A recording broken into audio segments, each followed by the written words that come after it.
You've been on my mind. I grow fonder. Hidup manusia memang penuh dengan lika-liku. Tentu saja di dalamnya terdapat ujian serta kesulitan yang pasti akan dihadapi. Dalam kondisi seperti ini, terkadang manusia menjadi mudah menyerah dan putus asa.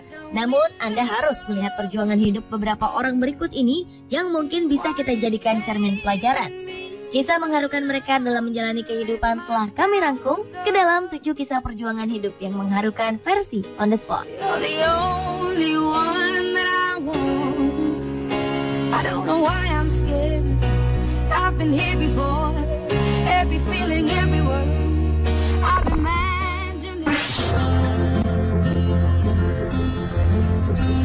No one understands me quite like. Pendidikan memang hal yang penting, dan itulah yang diyakini oleh seorang ayah bernama Sugianto. Pria berusia 45 tahun ini rela menjual ginjalnya agar ijazah anak perempuannya bisa diambil dari sekolahnya.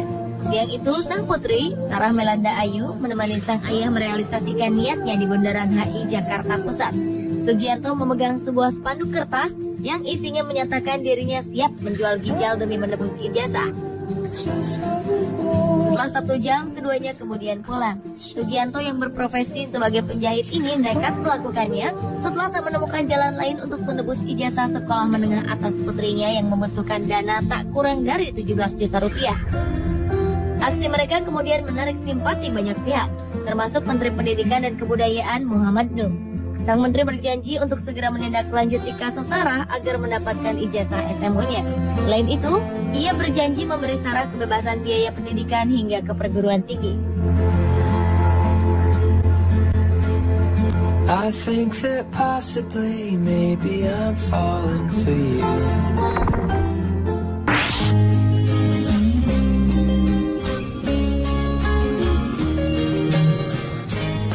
Di sebuah dusun di Desa Gunung Lurah, Kecamatan Cilongok, Banyumas, Jawa Tengah, seorang anak bernama Tasripin harus hidup sendiri tanpa orang tua.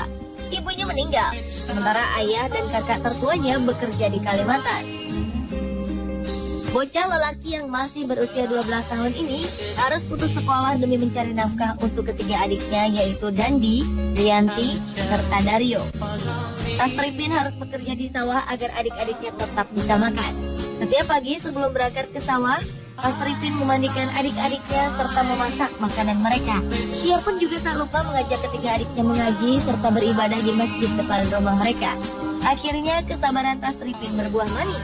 Dan disangka bantuan datang untuk Tasripin dan adik-adiknya, mulai dari renovasi rumah, beberapa ekor kambing, serta biaya agar Tasripin dan ketiga adiknya dapat segera meneruskan sekolah mereka kembali.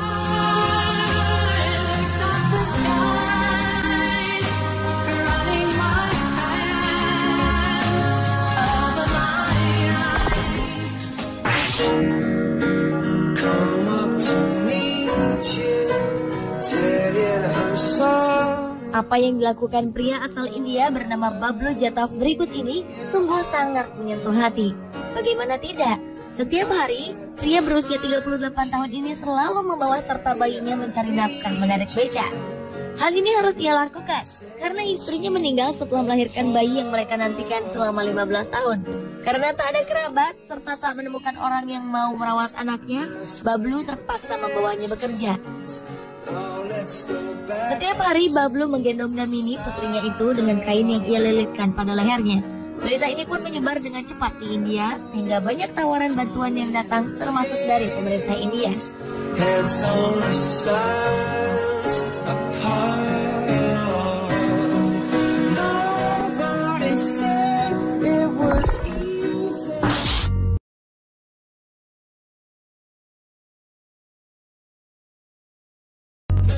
Siapa sangka orang miskin ternyata juga bisa membiayai hidup orang lain.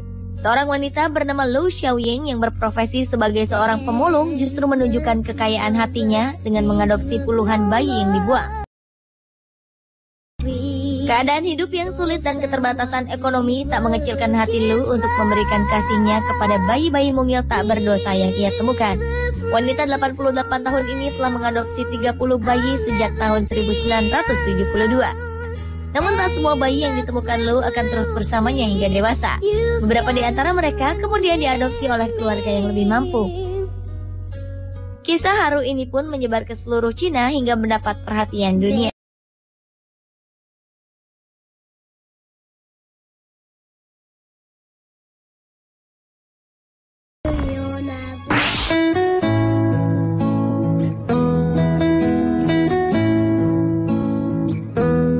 Pasang suami istri di Cina, Yang Cheng dan Li Sun, tengah berduka karena putrinya yang masih berusia 2 tahun meninggal dunia. Sang ayah Yang Chen ingin anaknya dimakamkan secara layak di kampung halamannya. Karena tak memiliki uang, Yang Cheng dan istrinya membawa jenazah putri mereka dalam tas travel besar. Namun usaha mereka gagal karena pihak keamanan mencurigai isi dari tas travel yang mereka bawa.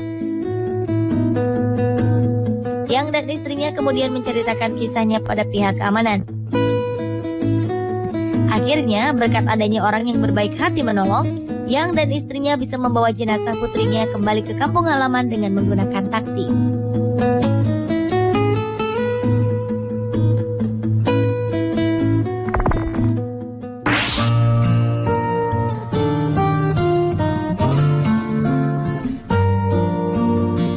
Seorang nenek renta asal India masih terus bekerja untuk menghidupi keluarganya. Nenek bernama Sheila Ghosh ini setiap sore naik bis yang akan mengantarkannya menuju tempat biasa ia menjajakan dagangannya.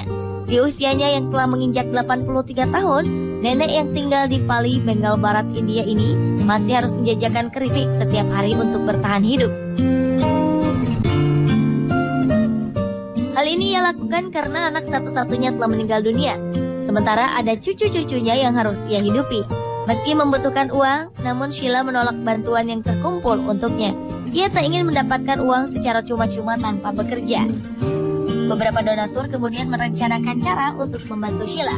Banyak di antara orang yang iba membeli keripik Sheila dengan jumlah banyak agar nenek tua ini bisa pulang dengan uang yang cukup banyak.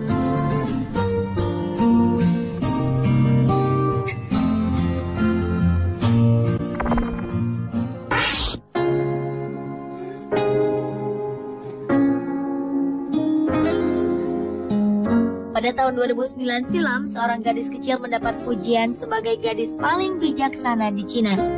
Gadis yang bernama Zhang Shanshan ini sehari-hari bekerja di sebuah pabrik batu bata di kota Guizhou. Selama 12 jam sehari, gadis berusia 15 tahun ini harus menarik gerobak berisi batu bata. Selain itu, Zhang juga membantu kedua orang tuanya mengasuh 3 adik-adiknya yang masih kecil. Zhang bekerja dari pukul 6 pagi hingga pukul 6 di sore hari. Hal ini ia lakukan untuk membantu kedua orang tuanya mencari uang. Dalam satu hari, Zhang memperoleh Rp40.000 dari pekerjaan yang ia lakukan. Pemirsa, itulah 7 kisah perjuangan hidup yang mengharukan versi On The Spot.